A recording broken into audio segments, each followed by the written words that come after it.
안녕하세요. 시아버지의 광적인 집착 때문에 남편과 헤어진 30대 여성입니다. 제 나이 25살이 되던 해에 아버지가 돌아가셨고 2년 후 어머니도 돌아가셨습니다. 아버지가 폐암이셨는데 어머니께서 그런 아버지를 오랫동안 간병하셨거든요. 그나마 초반에는 집안 형편이 그렇게 나쁘지는 않아서 간병인도 쓰고 했었는데 치료다 뭐다 돈 들어갈 일이 많아지니까 나중엔 상황이 여의치가 않아서 결국엔 어머니께서 고생을 많이 하셨지요. 제가 돕는다고 돕긴 했으나 어머니가 하신 바에 비하면 세 발의 피에 불과했을 테고요. 아무튼 사정이 그렇다 보니 어머니께서는 정작 당신 스스로는 돌보지 못하셨던 모양입니다. 아버지가 돌아가시고 얼마 지나지 않아 어머니도 심상찮은 증세들을 보이셨거든요. 제 고집과 등살에 못 이겨 어머니께서 모처럼 건강검진을 받게 되셨는데 거기서 암 진단을 받게 될 줄은. 저는 어머니 건강을 걱정하면서도 설마 암일 거라곤 상상도 못했기에 저나 어머니나 충격이 무척 컸지요. 어머니께서는 암 진단을 받고 정확히 9개월 만에 세상을 떠나셨습니다. 아버지 때와 달리 제대로 치료도 받지 못하셨어요. 그나마 하나 있던 집을 담보로 대출까지 끌어다 아버지 치료에 쏟아부었던 터라. 게다가 친정부모님은 두 분 다 보육원 출신이셨기에 도움을 요청할 만한 친척도 한 명 없었지요. 저 역시 외동딸이었기 때문에 많은 일들을 혼자 처리해야 했고 이래저래 참으로 서글픈 상황이었네요. 어머니 휴대폰에는 몇 안 되는 지인들의 연락처가 있었고 그분들만 모시고 간단히 장례를 치렀습니다. 마음을 제대로 추스릴 새도 없이 평소와 다름없이 출근을 했습니다. 어려서부터 소심하고 낯을 많이 가리던 저는 원래 주변 사람들한테 아쉬운 소리를 하는 데 있어 익숙하지 않았어요. 그래서인지 어머니가 돌아가셨다는 이야기도 쉽게 꺼낼 수가 없더라고요. 갑자기 자리를 왜 비웠었냐, 얼굴색은 왜 이렇게 안 좋냐는 동료의 걱정에도 그냥 몸이 안 좋아서 그렇다며 둘러대는 게 전부였달까요. 하지만 제 그런 거짓말을 꿰뚫어본 사람이 있었으니 바로 남편이었습니다. 남편은 저에게 자세한 이유를 캐묻는 대신 말없이 어깨를 내어주는 그런 사람이었어요. 어떻게든 절 웃게 해주려고 그런 건지 평소보다 더 과하게 장난도 치고 어떻게든 제 관심과 주목을 끌어보려고 애를 쓰기도 했지요. 그런 남편을 보고 있으면 고맙기도 하고 동시에 짜증이 나기도 하고 그래도 결국에는 그 모든 행동들이 남편 나름대로의 배려였다는 걸 알게 되었고 이후로는 저도 남편에게 마음의 문을 열었네요. 얼마 지나지 않아 저희 둘의 관계는 진지한 사이로 발전하게 되었습니다. 그런 관계가 1년여 정도 지속되었을 때 남편이 먼저 결혼하자는 이야기를 꺼냈고요. 아무래도 제 상황이 상황인지라 어머님 아버님이 저를 싫어하진 않으실지 결혼을 반대하진 않으실지 걱정을 많이 했습니다. 친정부모님 자리에 앉아줄 어른이 없어 제대로 된 상견례도 할 수가 없었으니까요. 하지만 어머님 아버님의 허락 아래 시댁에 찾아가 인사를 드리는 걸로 상견례 자리를 대신했어요. 비록 결국에는 어머님 아버님 때문에 남편과도 헤어지게 되었지만 두 분을 처음 만났을 때만 하더라도 정말로 친절하고 배려심이 넘치는 분들이다 싶었습니다. 제가 불편해할까봐 그러신 건지 뭐 하나 물어보실 때도 매우 신중하게 그리고 조심스럽게 신경을 써주셨고요. 뿐만 아니라 친정부모님에 대한 이야기가 나왔을 때는 어머님께서 눈물을 보이셨고 아버님께서는 이제 당신들이 저를 친딸처럼 아껴주시겠다며 사랑한다고 말씀해주시기까지 하셨네요. 하지만 산 넘어 산이라더니 저희 앞에 놓인 또 다른 문제는 돈이었습니다. 저나 남편이나 각자의 사정으로 모아둔 돈이 많지가 않았거든요. 친정이 없는 상황에서 시댁 도움만을 받자니 그것도 영 내키지가 않았지요. 남편과 한참을 고민하고 상의한 끝에 저희는 반지하 전셋집에서 시작하기로 했습니다. 어차피 남편이나 저나 집에서는 거의 잠만 잘 듯했기에 큰 문제는 없을 거라고 생각했거든요. 반지하에서 딱 2년만 버티자 그 2년 동안 열심히 돈만 모아서 나오자며 다짐을 했네요. 하지만 반지하 생활이 어느 정도 적응이 되어가던 무렵 문제가 생겼습니다. 집을 알아볼 때부터 가장 걱정했던 것 중 하나가 바로 곰팡이와 누수였는데 결국엔 그 두 가지 모두를 겪게 되었거든요. 지은 지 2년도 안 된 건물인데다 새로 도배까지 싹 되어 있었기에 설마 싶었는데 하지만 아니나 다를까 장마가 시작되기가 무섭게 천장 모서리부터 누수가 발생했지요. 곰팡이는 덤으로 따라왔고요. 하지만 그게 끝이 아니었어요. 곰팡이 때문인지 남편의 상태가 급속도로 안 좋아졌거든요. 온몸에 벌건 두드러기가 올라온 데다 집에 있으면 정말 당장이라도 어떻게 되는 거 아닌가 싶을 정도로 심하게 기침을 해대더라니까요. 결국 보다 못한 제가 남편을 데리고 병원에 갔는데 무슨 이름도 길고 어려운 증후군 증세도 보이고 이대로 두었다간 폐렴에 걸릴 수도 있다는 무서운 이야기를 듣게 되었습니다. 이를 어쩌나 일단은 하루라도 빨리 반지하에서 나와야겠다는 생각뿐이었어요. 집주인에게 연락을 하니 처음엔 저희가 너무 과민 반응하는 거 아니냐며 책임을 피하더라고요. 하지만 자기 눈으로 남편 상태를 보더니 그제서야 먼저 미안하다며 계약을 물러주겠다 하대요. 대신 주변에다가 괜히 누수네 곰팡이네 그런 소리는 말아달랍니다. 아무래도 대학 가다 보니 소문에 꽤나 신경이 쓰였던 모양이에요. 아무튼 그리고 당연히 이 소식을 어머님 아버님께도 알렸습니다. 어머님께서는 무척 속상해 하시더니 기왕 이렇게 된 거 들어와 살라 하시더군요. 뭐하러 생고생을 사서 하냐며 살림 같은 거 시키지도 않을 거고 애라도 갖게 되면 당신이 다 도와줄 거라고. 같이 살면서 돈이나 바짝 벌어 나가라셨지요. 솔직히 이때만 하더라도 저는 어머님의 말씀에 꽤나 감동했어요. 물론 제가 바보는 아니었기에 막상 같이 살기 시작하면 결국엔 제가 살림을 하게 될 수도 있고 여러 가지 변수가 있을 거다, 힘든 일도 있을 거란 건 충분히 예상하고 있었고요. 그래도 어찌됐건 어머님께서 저희를 도와주고자 하신 말씀이라 생각하니 정말 감사했답니다. 하지만 시댁에 들어가 살기 시작한 직후부터 하루가 멀다 하고 스트레스 받는 날의 연속이었네요. 그 이유는 바로 아버님이셨고요. 다정다감한 줄만 알았던 아버님 때문에 제가 이토록 힘들어질 거라곤 상상도 못했네요. 아버님께선 아침부터 저녁까지 저희가 집에 있는 한 당신 눈에 보이는 곳에 있기를 바라셨어요. 솔직히 말하자면 비록 저희가 어쩔 수 없는 상황 때문에 합가를 하긴 했지만 저희는 여전히 신혼이었잖아요. 단지 잠자리를 이야기하는 것이 아니라 둘이서만 대화도 하고 싶고 둘이서만 쉬고 싶고 둘이서만 하고 싶고 해야 하는 것들이 많은데 둘 다 맞벌이를 하다 보니 결국 뭐가 됐건 간에 둘이 함께하는 시간은 퇴근 후가 전부였지요. 하지만 일단 저나 남편이 집에 도착하면 아버님께선 그렇게 저희를 거실로 불러내셨습니다. 거실에서 같이 TV 보자고. 왜 방에만 있냐고요. 문제는 그렇다고 해서 저희가 보고 싶은 것을 보는 것도 아닙니다. 아버님께서는 당신이 선호하시는 정치색을 보이는 채널만 하루 종일 주구장창 보셨어요. 그게 아니면 미국 레슬링 프로그램이었지요. 저는 그러면 TV 앞에서 소위 멍 때리고 있거나 핸드폰을 하곤 했는데 그걸 또 그렇게 싫어하셨습니다. 같이 TV 보자니까 왜 핸드폰만 들여다보고 있냐며 한 번은 막무가내로 제 핸드폰을 뺏어가기도 하셨지요. 제가 너무 놀라기도 했고 기분도 나빠서 아버님을 쳐다보니 그러니까 하지 말라는 짓을 왜 하냐면서 예의를 지키랍니다. 아버님의 간섭은 이뿐만이 아니었습니다. 어쩌다 남편과 제가 둘이 모임에라도 가는 날이면 아버님이 나서서 저희의 옷차림을 단속하셨어요. 모임의 성격이나 장소에 따라 저희가 어련히 알아서 잘 챙겨 입고 가겠어요. 한 번은 현관에서 신발을 신던 저를 붙들고는 옷을 왜 이렇게 입었냐, 사구려처럼 보인다 어쩐다, 가서 저번에 입었던 걸로 바꿔 입고 와라. 더 짜증이 났던 건 그런 아버님의 행동이 남편이 보기엔 며느리를 너무 예뻐해서 그러는 것 같답니다. 심지어 정말로 저희가 모임에 가는 건지 아니면 당신만 따돌리고 둘이서 어디 놀러라도 가는 건 아닌지 그걸 감시하려고 몰래 저희 뒤를 밟으신 적도 있답니다. 저는 놀라다 못해 소름이 다 끼치던데 정작 남편은 아버님이 은퇴하시고 집에만 계시니 심심해서 저러신가 보다며 다음에는 아버님도 모시고 같이 어디 놀러라도 가자고 하더라고요.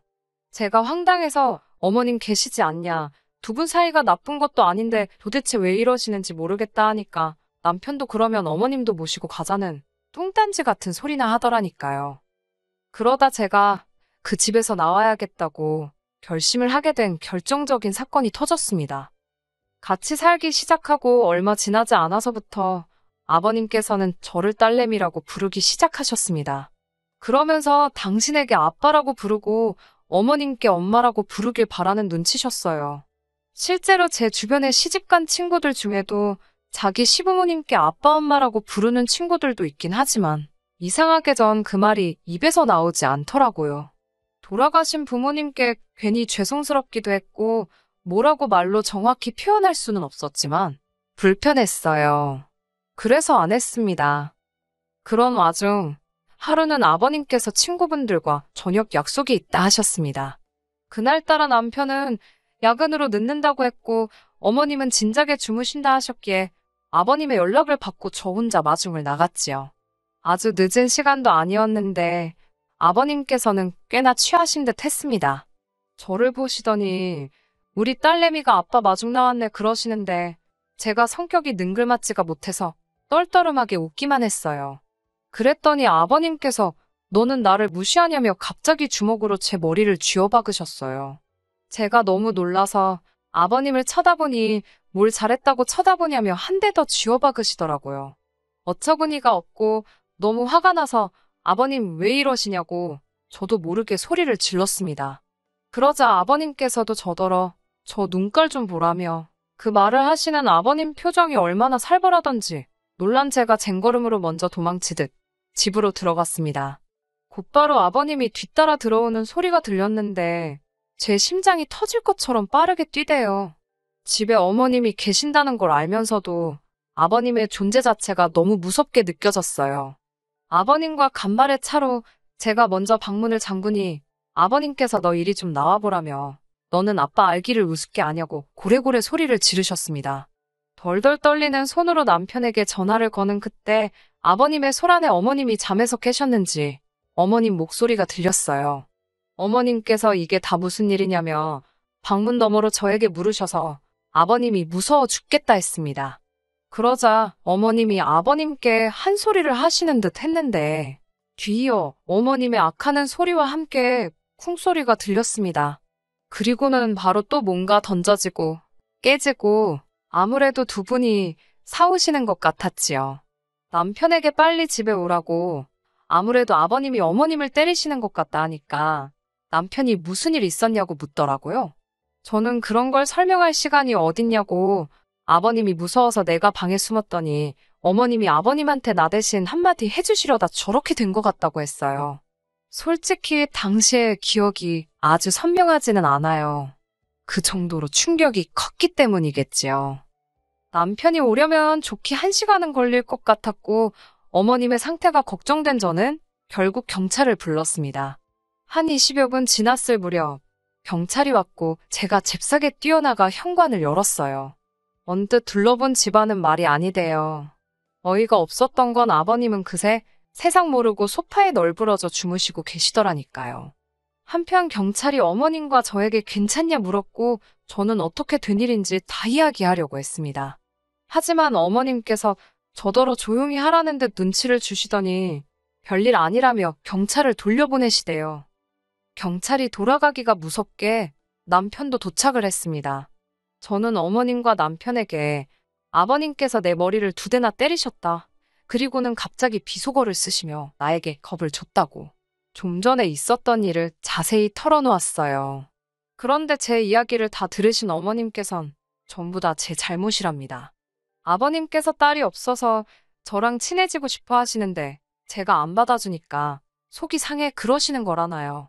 아니, 엄연히 며느리와 시아버지의 관계인데 왜 어거지로 부녀 사이 흉내를 내려 하시는 거냐.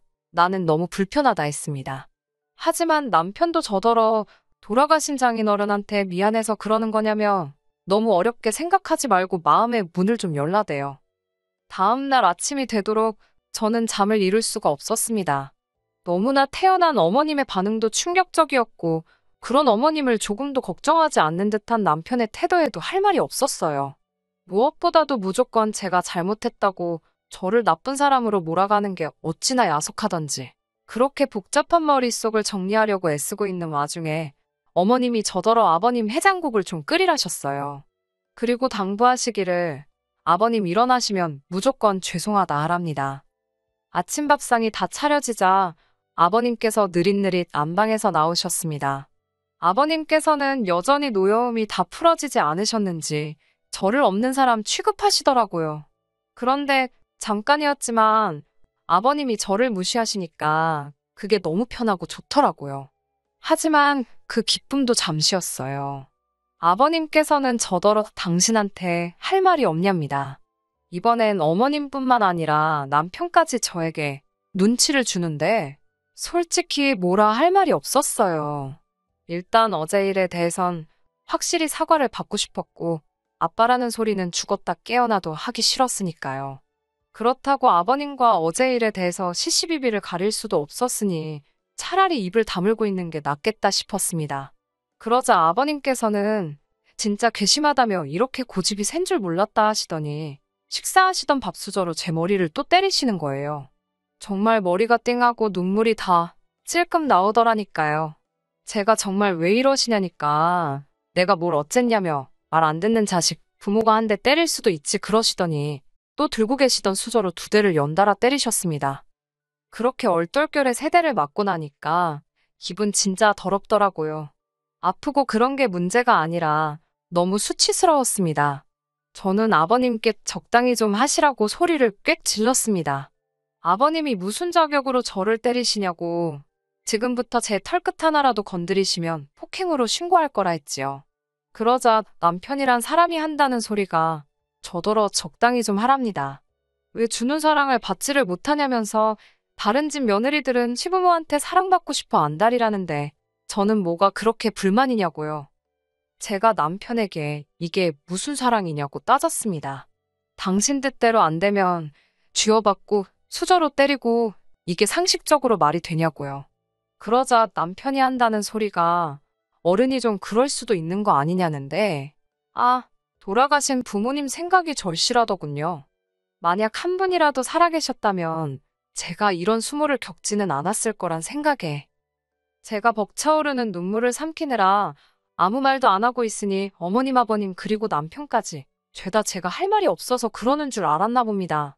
아버님께서 마지막이다 생각하고 한 번 더 저를 용서해 주시겠다며 아빠한테 와서 안겨보라는데 진짜 쌍욕을 해드리고 싶더라고요.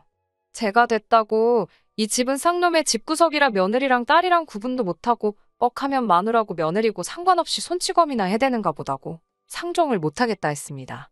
남편에게도 그놈의 아파트 한번 살아보겠다고 혼인신고도 못해서 그렇게 서글프더니 지금은 다행이다 싶다고 써붙였어요. 그리고 다시 아버님께 마지막이다 생각하고 한 번 더 기회를 드리겠다고 제 머리 때리신 거 사과하시라 했습니다. 아버님께서는 저더러 이리 오라고 아주 머리털을 다 뽑아놓으시겠다며 오히려 역성을 내시더군요. 저는 그대로 대충 중요한 집만 챙겨 시댁에서 나왔습니다. 어머님께서 그러고 나가면 다시 못 들어온다고 하시길래 걱정 마시라 했어요. 남편도 그제서야 아버님이 억지 쓰시는 건 자기도 알지만 다 늙은 양반 괜히 기분 상하게 할 필요가 뭐 있냐고 적당히 맞춰드리면서 살잡니다. 그러다 어머님 아버님 2분 다 돌아가시면 이 재산 다 자기가 받을 거고 그러면 제 거나 마찬가지라나요. 자식 새끼라곤 지 하나뿐인데 그런 인간이 부모님 돌아가실 날만 기다리는 모양새라니. 면전에다 대고 네 부모도 참 딱하다고 한마디 해주고 이후로 칼같이 연락 끊었습니다. 하늘에 계신 부모님께서 이런 저를 보시면 자랑스러워하지는 않으시더라도 잘했다 한마디는 해주시겠지요? 이제는 아무렇지 않은 듯 사연을 적어보냅니다만 솔직히 지금 이 순간 부모님이 너무 보고 싶네요. 어쨌든 이제 다시 새로운 시작이다 생각하고 씩씩하게 살아보겠습니다. 끝까지 들어주셔서 감사합니다. 오늘의 사연은 여기까지입니다. 구독과 좋아요, 알람 설정 부탁드리고 더 좋은 사연으로 다시 찾아뵙겠습니다. 감사합니다.